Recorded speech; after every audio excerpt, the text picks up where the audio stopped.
What is up, boys, for another episode of the Blind Pig Podcast, courtesy of bgobsession.com. As always, before we get rolling, knock out some particulars. You can find us on all major audio podcasting platforms, all major socials, as obviously on youtube.com if you're watching, and at the mothership bgobsession.com. Free to join, old school message board style. It's just a fun place to just mix it up. A lot of great content, a lot of good conversations going on at any given time. So come by, join up, please. Like I said, free of charge. It's enjoying the fun. So, big news of the day today. Brother John is primarily focused on the schedule release. The schedule is official. I don't know that we need to try to start predicting things right now, but I guess we can do our initial reactions to the schedule. Have you looked at it much?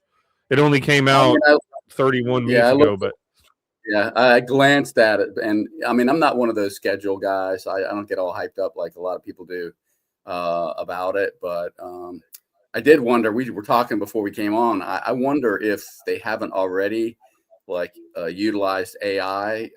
Seems like that would be a really good use for AI to program in all of the factors, and I'm guessing it would tend to be more fair if it was if they turned it over to AI, and so I'd be curious to know if they have actually done that yet, or whether it's still some schedule geeks that are banging it out every year. But anyway, I guess the things that jumped out at me just at a glance, obviously starting on the road the first 2 weeks against NFC East, our two biggest competitors in the NFC East. Right now with the Eagles and Dallas. I think that's just jumping right into the fire. So we better be ready to go. It better not be like a patented Dan Quinn ease on into the regular season kind of a thing. So, cause we're going to blows right out of the gate. And I don't think we want to start 0-2. That would be a bad start. And then the other thing that jumped out at me, the bye week's a little early, week 7, but okay. We just haven't had a lot of luck with the bye week in general over time. But the other thing that jumped out at me is I love closing at home against Dallas in week 18. It doesn't get any better than that. And hopefully we're playing for something, both, whether it's one of us or both of us. It's really the NFC games that jumped out at me. Everything else, it's kind of like, I saw where you would think we would have a little bit easier strength of schedule. I think I saw us. I can't remember exactly where we were rated or whatever, but it was higher than coming off than the team picking 7th in the draft should be. Yeah, it just seemed, but it always seems that way. And again, I guess what I'll tell myself what I always tell other people, which is, strength of schedule to me is kind of a bullshit stat, because you just never know in the NFL from year to year what the team's going to do. And so I try not to get too worked up about that kind of thing, because again, there's going to be some teams on our schedule this season that we thought were going to be super tough and end up having bad years. And then there's going to be a team or two that maybe the Giants, maybe the Harbaugh, hype is real, and Jackson Dart, plays his ass off, and maybe they're a contender in the NFC East. You just never know. But anyway, I don't have strong feelings about the schedule. The schedule is what it is, right? I mean, how about you? Yeah, and it comes back to, it's not necessarily who you play; it's when you play them. You know what I mean? There's a couple things jumped out. Yeah, starting Eagles and Cowboys. The other thing that jumped out at me is I'm a little annoyed that we play in London and then we don't have a bye. I wonder how many times teams have an international game and it's not followed by a bye week. Like, that seems a little odd to me. I don't know, but and again, you read all kinds of crap on the internet that turns out not to be true, unfortunately. But I thought I read that it was up to the team, that the team could choose to. Oh, really? Okay. After their international game, or they could choose not to. So I don't know if that's true. That's just what I read on Twitter. So, but that would be, I'd be curious to know the answer. I'm sure John Keim knows the answer to that. So we probably need to ask somebody. Maybe we could ask Al Galdi in a couple weeks. Yeah, Yeah, if we don't know, Galdi's coming on in a couple weeks, so I would think by then someone would have already asked that question. But anyway, yeah. The other thing that kind of that jumped out at me a little bit was we have an early bye, but if you look at that week 10 to week 11, we play Thursday night and then we don't play again until the following Monday night. That's an 11-day layoff. So there's almost like a mini bye kind of baked into that. 4 primetime games, 5 standalone games if you include the London one. That is as it stands now. TBD on the week 16, 17, and 18 matchups. It does look like the 16 and 17 are currently slated to be Saturday games against the Vikings and the Jaguars. If I'm just looking at how the schedule is kind of built, it's kind of murderer's row at the beginning. The first 10 weeks are brutal when you're talking about Eagles, Cowboys, Seahawks, defending champions, Colts, who with a healthy Daniel Jones were like on pace to be the number one seed in the AFC, if I'm not mistaken. See if he can get back to form. They have a good defense. I don't know about their offense. Giants, Niners, Eagles, and Rams. And I mean, the Rams are no slouch either. But then coming out of that, Giants, Bengals, Cardinals, Titans, Texans, Falcons. I mean, you're talking about a second half that, like you said, it doesn't mean anything in May. But if we're going by what we expect from teams, our second half, there's a lot of opportunity there. So if we can kind of carry ourselves through the first half of the season, I could see a decent runway there for us to make some noise. Yeah, we just gotta. I mean, it is what it is, right? I mean, it is a tough start, and we're just gonna have to weather the storm and maybe pick off some teams that. I mean, we've shown that we can compete with Philly on it. Not to use the phrase, but any given Sunday we can play Sunday, with Philly on a good day, and we certainly. We struggle with Dallas, but and it's just tough. But we got to win some of those matchups that we maybe wouldn't expect to win, or we won't be favored to win, and then try to make hay in the second half of the season. It's really tough. I tell you what, and I want to talk about this a little later, but it's tough when you got 2 brand new coordinators. That is a tough way to start your career as a totally brand new, inexperienced offensive coordinator, defensive coordinator. So, and in a way, I guess it's a good thing that we're not going to be able to, for lack of a better word, we're not going to be able to fuck around going into the 2026 regular season. We better be ready to play in every aspect, because if we could go 0-7 if we come in there with our usual let's get into shape during the first 3 or 4 games of the season, kind of the way it's looked the last couple of go rounds. So, right. Quick note: I know it just got announced a few minutes ago.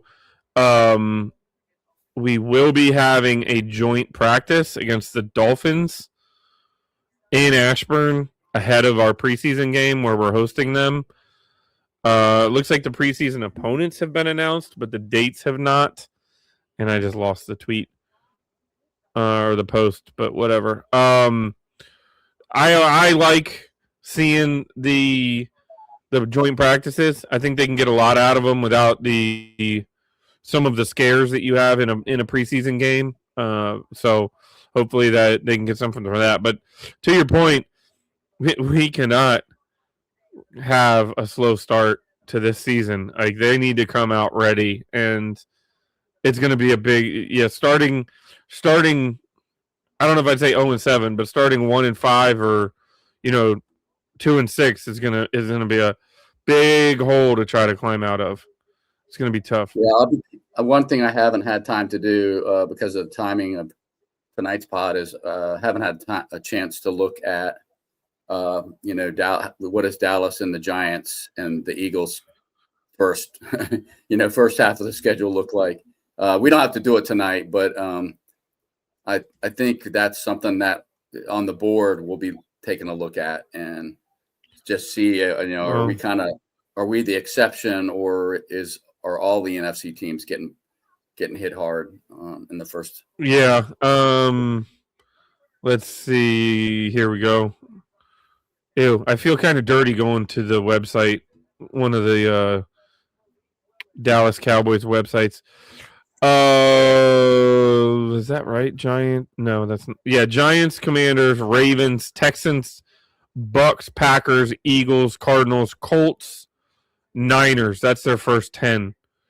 Their middle of their season looks difficult, where it goes Packers, Eagles, Cardinals, Colts, Niners, Titans, Eagles, Seahawks, bye, Rams. I mean, that's their stretch is like our. I mean, Baltimore's no slouch, but neither is Tampa Bay for that matter. But I don't think it's going to be super easy on anybody just because of the virtue of who we drew for our divisional opponent. You know what I mean? That and NFC West is a tough division. Yep. So I'm sure as the season goes on, we'll take a deeper dive into the schedule. It just got released today, so we wanted to touch on it, but we can dig a little deeper into some other topics as we get going. You and I threw a couple back and forth. Which was one of the ones that you wanted to touch on tonight? Well, I thought this would be, and we'll certainly talk about this with Al Galdi in a couple weeks, but I think it would be good to talk about, we kind of reached the point where most of the offseason, the stuff that's going to happen, most of those shoes have dropped, although we hope there might be another wide receiver shoe to drop at some point. But I thought it would be a good exercise just to kind of go over, like, what do we think the biggest moves of this offseason were, and not just limit it to players, but like some of the other stuff that's gone on. So I will start with, I think the absolute biggest, most impactful thing that happened in the offseason is we got rid of both of our coordinators, and we brought in David Blau and Durante Jones, who both have NFL experience but have never been coordinators. And I think that's just going to be something to really watch closely because, well, first of all, we know there's going to be growing pains. We know neither of those guys probably really had playbooks, or, like people are like, what's David Blau's offensive philosophy? Well, who says he had one prior to, 3 weeks ago or whatever? I'm sure he has ideas, but you can't sugarcoat it. David Blau has never been a coordinator. Durante Jones has never been a coordinator. That's just flat out. Those are facts. And that, especially coupled with what we just talked about, which is we're starting out with an extremely tough stretch of games.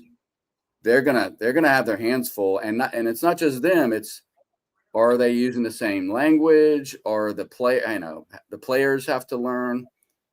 Aside from the player turnover that we got guys coming in having to learn, everyone's gonna have to learn new playbooks, and maybe there's some carryover there, but I don't know how much.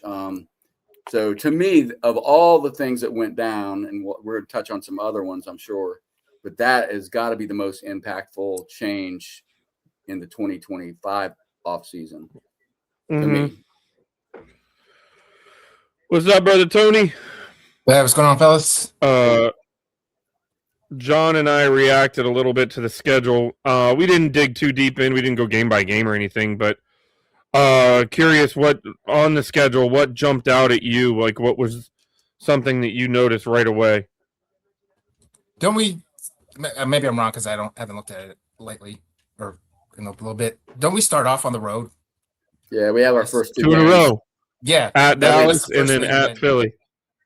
Yeah, that's the first thing that jumped out at me is back to back road to start the season. So that definitely stuck out. And then of course the international games. And when does the bye week fall? Do you remember? Week 7. Yeah, that's a little weird one too. That it feels like we always either get it like that, or usually it's too late, or like it never hits at the right moment.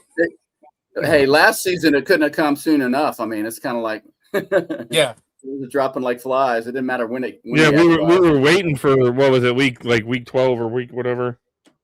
Yeah.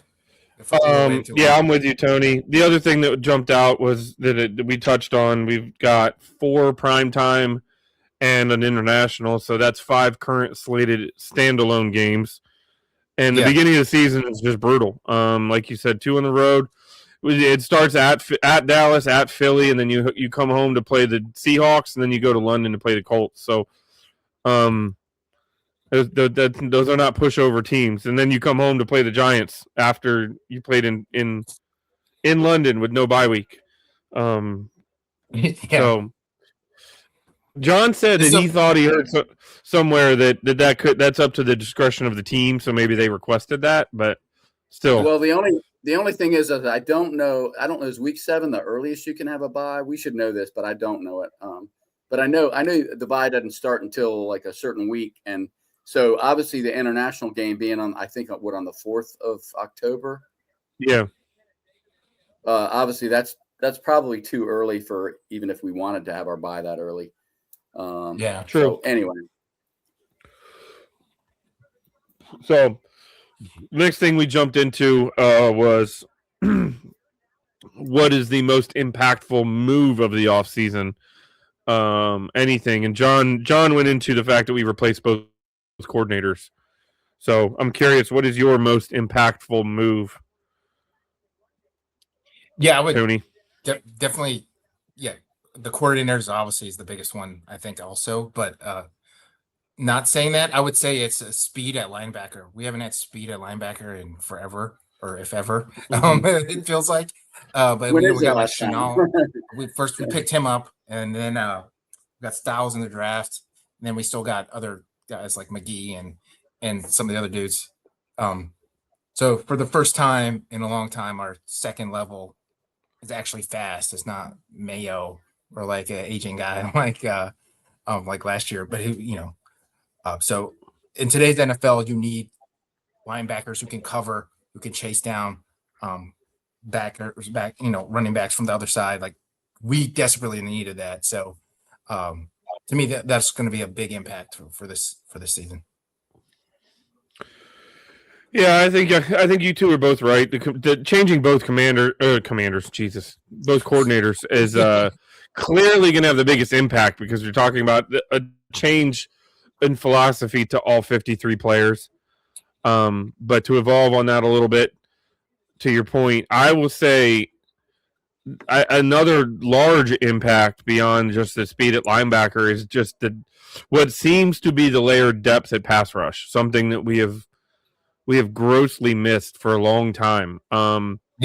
Just with the return of Armstrong, the return of Jean-Baptiste, and the return of Wise, you're getting back 3 starting 3 players that not start. I guess Baptiste wasn't a starter yet, but right. 2 starters and a contributor, and then you add to that group, Owe, who got the biggest contract that we gave out this year, Amenihu, Chason.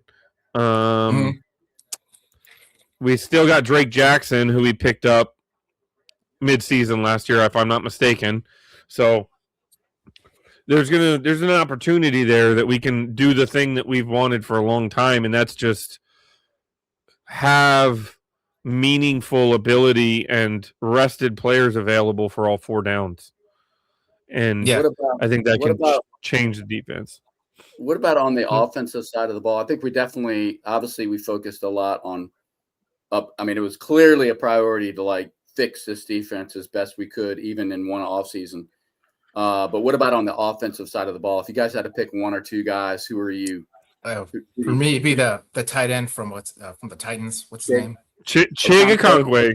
Yeah, I think that's going to be a big one. I think he's a really athletic, good receiving tight end, and I think we'll see him be a good safety valve for Jaden, and then we'll use him a lot too, kind of like a big slot receiver. I think he's going to be really a really big piece that people aren't talking about as much, just because he was on the Titans and they've had kind of loser quarterbacks throwing him the ball. So I think now you can really be able to see him shine with Jaden in the new offense.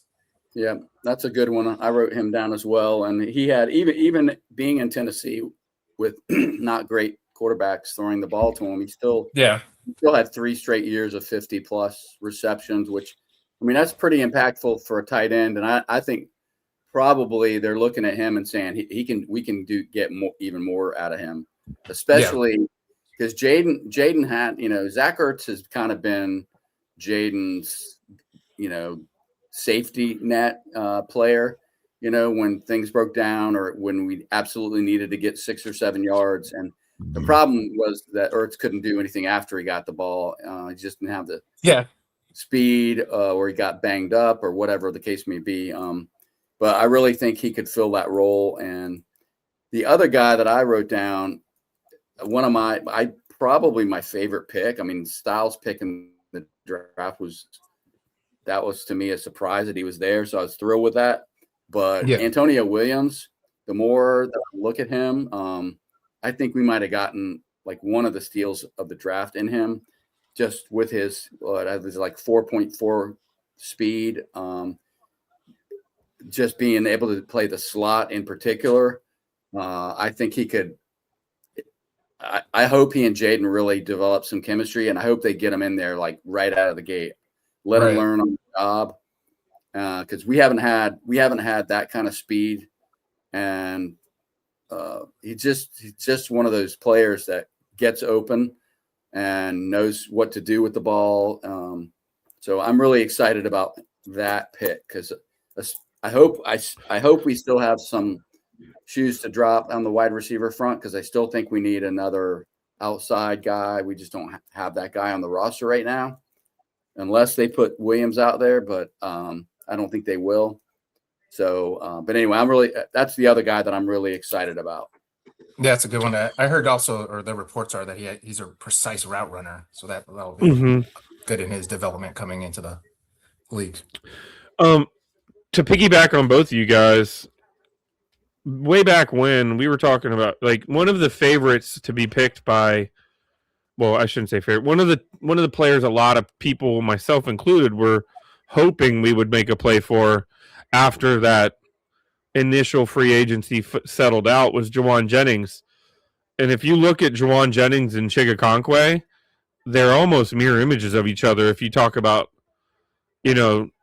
size and speed, I think Okonkwo is bigger, heavier, but he runs like the same 40-yard dash. He's very similar in the metrics. So I'm hoping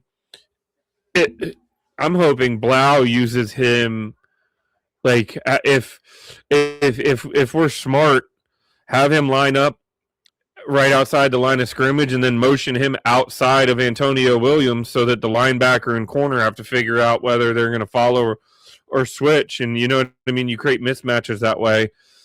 And then if you linebacker stays on inside on Antonio Williams, you eat him up, utilize the weapons you have to create the mismatches instead of asking these guys to go out here and just win their matchup. Like, if there's one thing that I really hope Blau does, it's utilize that, because how many times have we haven't seen that in a long time. And I can think back to like Chris Thompson, right? Like, if Jay Gruden didn't do a lot right, but he did recognize the talent we had in a guy like Chris Thompson, and to be able to put him outside, inside, line him up behind the line of in the I formation, swing him out as a wide receiver, use that, because these guys are talented. One other name that we aren't really talking about, if we want to talk about additions that could be a sneaky big pickup, is Rashad White. We drafted Katron Allen, and everybody's talking about how good he's looked in minicamp, and we've got Krosky Merritt, but Rashad White, it could be what we hoped Eckler would turn into and be that dynamic pass catching running back. And if Ertz is gone and you're going to utilize Chigakonkwe as an opportunity, as a matchup problem outside of the hash marks, you can really scheme up the ability to utilize a good pass catching running back to be the safety net for your quarterback. And allow him to really gain confidence there. And that guy could have a pretty decent year because he knows what to do with the ball in his hands, and he's really good in the pass game. Look, the first 2 seasons of Adam Peters and Dan Quinn era, let's be honest with ourselves. When we had Zach Ertz out there with Terry and we had Austin Eckler healthy, we were pretty daunting offense. But the minute that Eckler and Ertz got hurt, which was pretty often and early, then even with the issues with McLaurin's health and the holdout. Yeah, Terry didn't even enter the season healthy. Like, yeah, we haven't had players on offense that scared anybody. And that really, I've been saying this on the board a lot, and I think I'm right about this, is I think a big factor in Jaden Daniels getting banged up, hurt 4 times in one season, whatever it was last year, is that he didn't trust his targets. They weren't always where they were supposed to be, which is understandable because you're plugging and playing guys. And he's holding on to the ball. He's too long. He's trying to take off at times when he probably shouldn't be. So I really think that having guys like the guys that we've talked about, the additions that we talked about, Jaden Daniels is a pretty damn good quarterback when he's got scrubs out there that he's throwing to. You put him with guys that can really play, and now you're talking something totally different. You wonder if he wasn't in Peters and Quinn's ear about, hey man, bring back Diami. You know what I mean? Like, I'm not saying he's going to be in here and light the world on fire, but if he's going to, like, that's the kind of guy he's already got a relationship with. Diami Brown was playing really well the second half of 2024, and he had a monster playoff game against the Lions. I remember the Lions game, he really showed out that game. Right.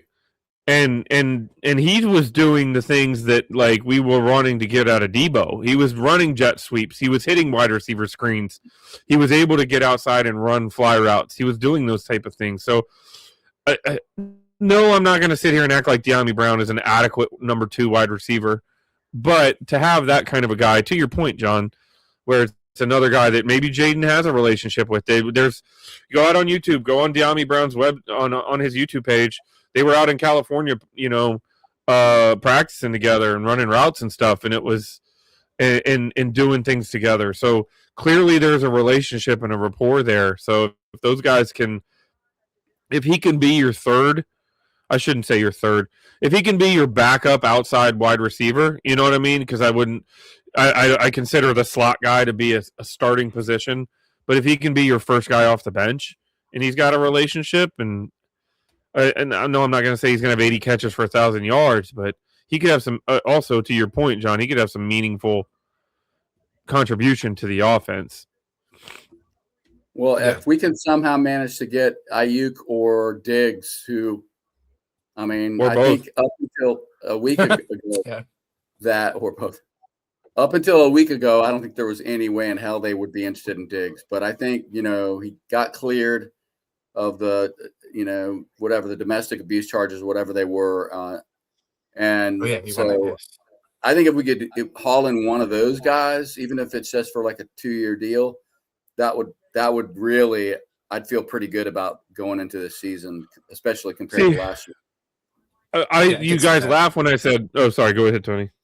Oh no, yeah, I could see that, but I think it'll be like we'll count on Terry, the tight end, and then it'll be player X will be the impact guy, the third player to impact the game from the receiving position each week, just because we got a mix of dudes like like Lane, even still is Lane's still there, McCaffrey's still there. We'll mix it up when week to week, and then whatever new vet comes in, Diami Brown sometimes will have a big game, but then other times he disappears too. So we might see a situation where there's a couple dependable guys week to week, and then it's a wild card for whoever's the next guy up to make an impact play or a big third down kind of thing. And we're going to have injuries, I mean, knock on wood, but we of all fan bases should know, like that can totally derail us if you don't have depth and you don't have quality players start, if you have just starters and the guys behind them aren't really starting caliber, even in a pinch, you got big problems no matter what position group it is. But I mean, that's one thing. I just feel I'm so glad. I have nothing again. I love Luke McCaffrey. You know, I don't have anything against Jalen Lane, but I'm so glad that we're not going to spend the entire next 3 months talking about how they're going to turn a corner this year. Yeah. Because none of us know if either of those guys are ever going to be starting caliber players. We just don't know that. And I hope they are, but I'm just glad that we've got something.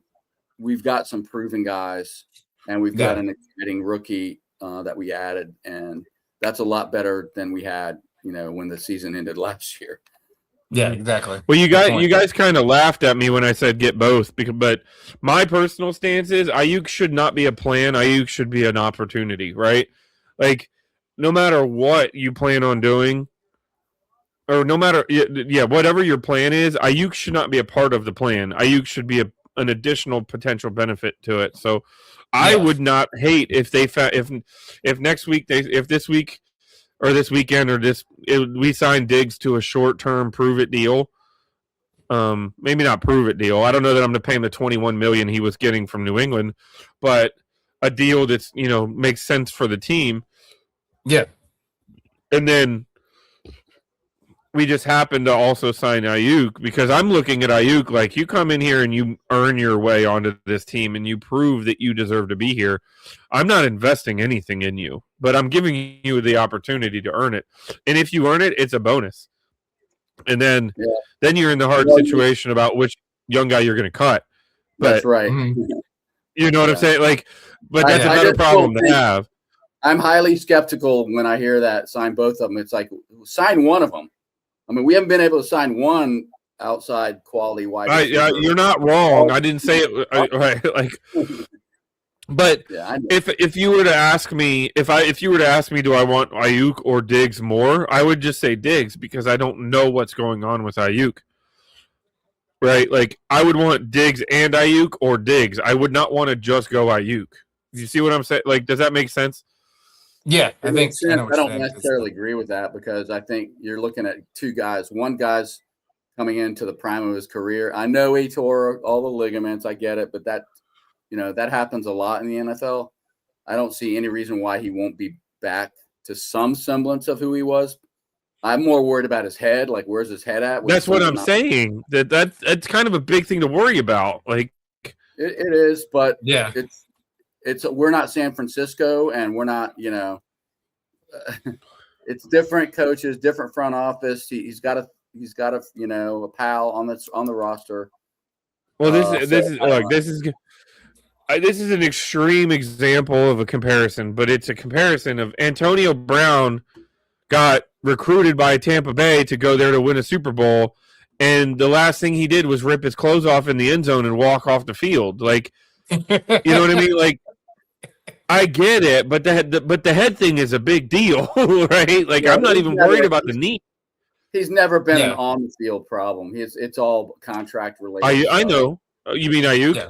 Well, I don't think that's a good comparison, but anyway. I said it was an extreme comparison. We don't. At least Jaden knows him well, so we got that inside or whatever. Jaden knows him, right? And then not Quinn. Peters knows him too. So Peters knows him. We don't come in cold. We at least have some background insight on who the dude is. Because that's his biggest thing is where's his head at. And we don't know we don't know what Peters thinks of either guy, which is the most important thing.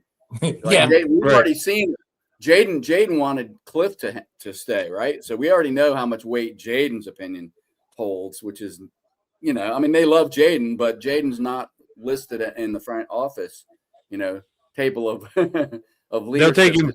They'll take his opinion they'll take note and they'll see what they can do with it. Yeah. But maybe the Antonio Brown thing, like I said, was extreme. Ayuk has not been an on the field head case, but at the same time, it's the drama's there, and that's what I mean. Is like, where is his head at? I personally, what I've read about Ayuk and looked into, I think it's as much San Francisco screwed him as much as anything. I just don't know that I agree with the way that he's handling it. Where the reports are that San Francisco basically gave him the go-ahead to work out with his own people, and then they used the fact that he was working out away from the facility to void his contract, which is like kind of a shady. I think we can make this blanket statement. No matter where you live in America, if you piss away the chance to make $30 million, you fucked up. Your judgment may be in question. I'm just saying. Fair point. That's fair. Yeah, you want to fuck that up. Jeez. But So, now San Francisco. So sorry, what?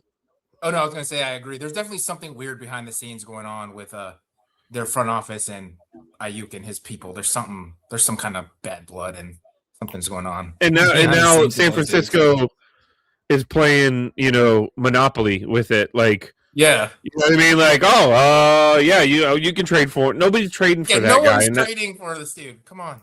No, I would be more upset. Like, there's a lot of people on Twitter that are like, just give up a seventh for no, because then you got his contract, and that's the point. Is you can get him without that albatross of a contract. Everybody thought that contract was crazy when they gave it to him. So, anyways, what other topics, John, was there on there that we were going to talk about? I wanted to mention two other things that I think were really big this offseason that have nothing to do with the roster. And one of them is, you guys know I'm not a fan of the branding. New uniforms.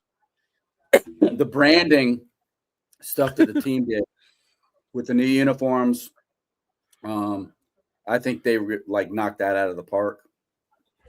And then the RFK deal. Those are the two things. The front office they've really kicked some ass in the last 12 months.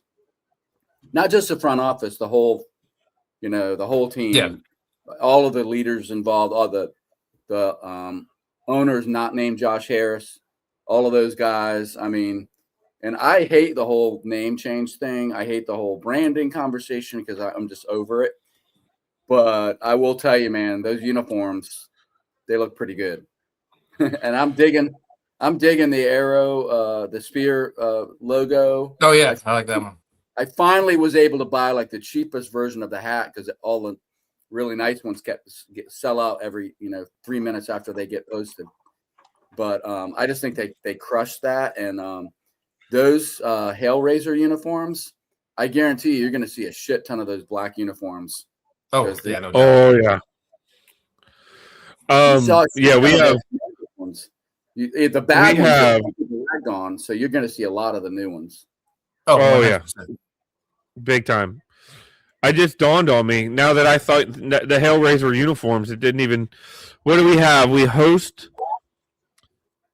primetime games that we host. Sunday Night Football, we host Philly. Thursday Night Football, we host. No. Sunday Night Football, we host Philly in Week 8. And it looks like that's the only. Is the Bengals game home? Huh? We host the Bengals, don't we? Yeah, that's Week 8 against football, right? Week 8 against the Eagles on Sunday night, and then Week 11 against the Bengals on Monday night. They need to just go all in at blackout night. You know what I mean? Just go give away black T-shirts so that anybody that doesn't have a black jersey can put on the black. You know what I mean? And just go crazy with it. Do something like that. I think it'd be awesome. New jerseys are great. Yeah, and you're not wrong, John. They did. For 15 years, we were told RFK was not possible. Huh? It'd be awesome if the majority of fans in the stadium were our fans. That'd be awesome. That's true. Yeah, I mean, it depends on how the season's going. Yeah, see, so that's what we need to do. We need to have blackout night on a primetime game when we play the Steelers, and then you can't tell the difference. And then give away yellow towels, and then nobody would know.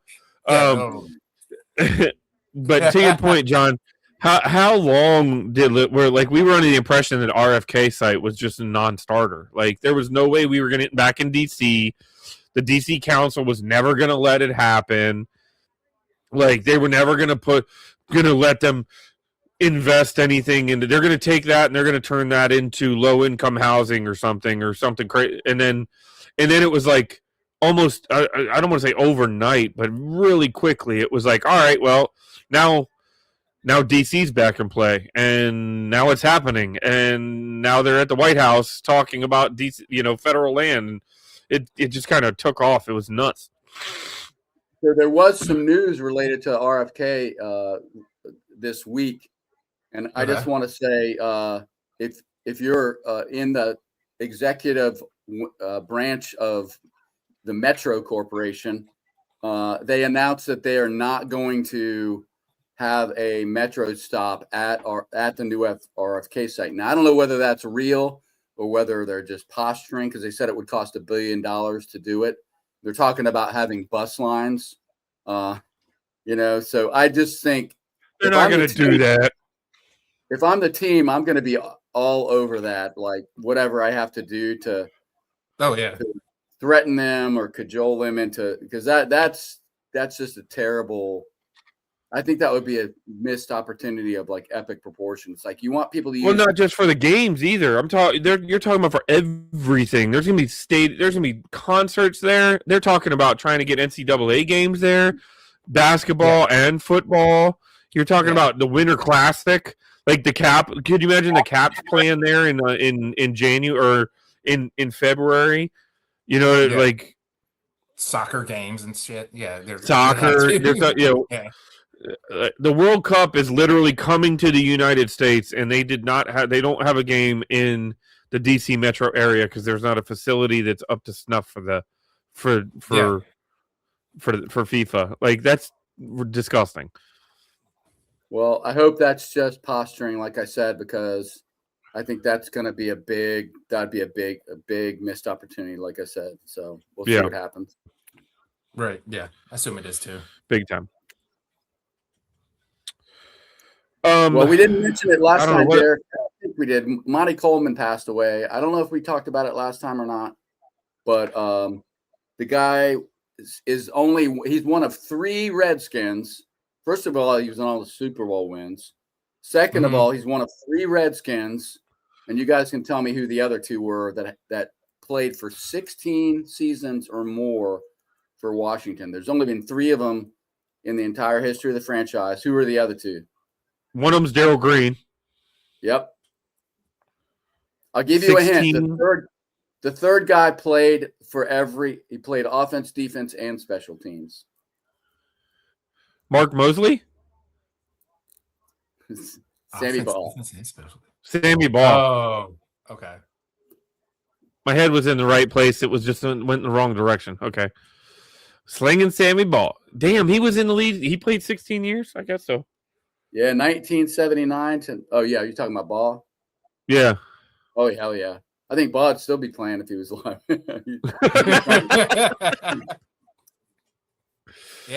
Monty Coleman, man, that guy was one of the iconic images from the '91 Super Bowl. Is a picture of him holding his helmet up over his head. Yeah, and it's one of my favorite images. That he is, old 51. That guy. Talk about some memories.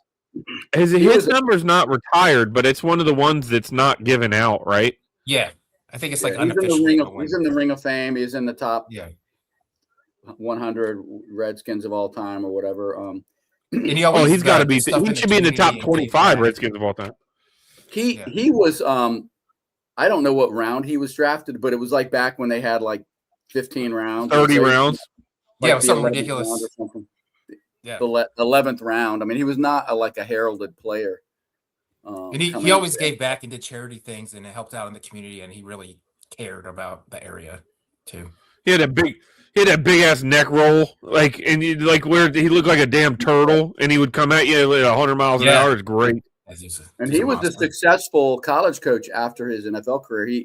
He won his conference title. He won. I can't remember the name of the school, so forgive me, but one of the historically black universities he coached for, and they actually won. Arkansas Pine Bluff. Yep. They won the top championship for historically black universities at least one year. So he was a successful coach in Yeah, he was really 11th. He was 11th round, 289th overall. Yep. Dude's a beast. Anyway, R.I.P. Monty Coleman and his family. I know he had Exactly. some children, and obviously his wife Yvette, I believe, is her name. But that too young. I think he was in his maybe 67. Is that right? Born in 68. 68. Yeah. He was born November of 57, and he passed away April 26th of this year, 2026. Wow. 1,002 career tackles. That's a lot. That is a lot of tackles. That is a lot of intentional car accidents, is what that actually is. Well, before we wrap up tonight, I just wanted to let folks know we may pod next week to be determined, but 2 weeks from tonight we'll be podding, something like that. We'll be podding with Al Galdi. We're going to get Galdi's take on how the offseason has gone, what he thinks about the schedule, what he thinks about the 2026 season, how we're going to look, and if he's as worried about the new coordinators as I am. Yeah, that'll be cool. He's been on the pod. I unfortunately missed it the last time he was on the podcast, so I am anxiously and eagerly anticipating that podcast. I cannot wait. He's a good dude. Yep, he is. He just naturally fit in. Like he always pods with us, like when he came on. He's a good dude. He has no ego, man. Guys, no ego. One of the best coverage guys ever in Washington media history, and he has no ego. He's he literally is as nice as he looks like he is in real life. So we appreciate him coming on. Yes, sir. Well, boys, if we've got nothing else, we'll probably look a little bit deeper into the schedule as the rest of the offseason rolls out. I'm sure we'll go into some sort of a schedule breakdown as we're approaching the preseason. Rookie OTA, rookie minicamp looked decent.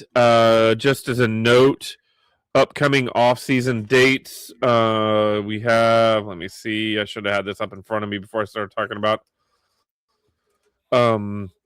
I believe they have a camp in June.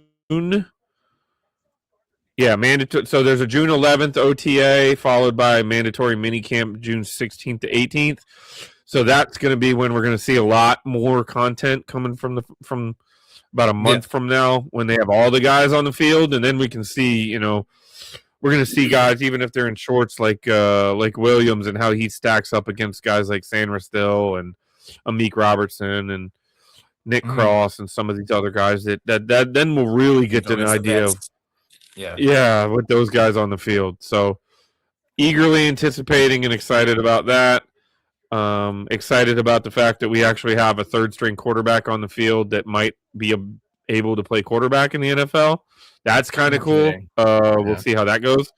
What's his nickname? Anyone heard his nickname? No. No, what is it?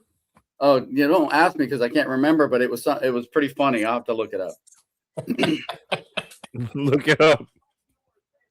I know our running back's nickname is Fat Man, which is just hilarious.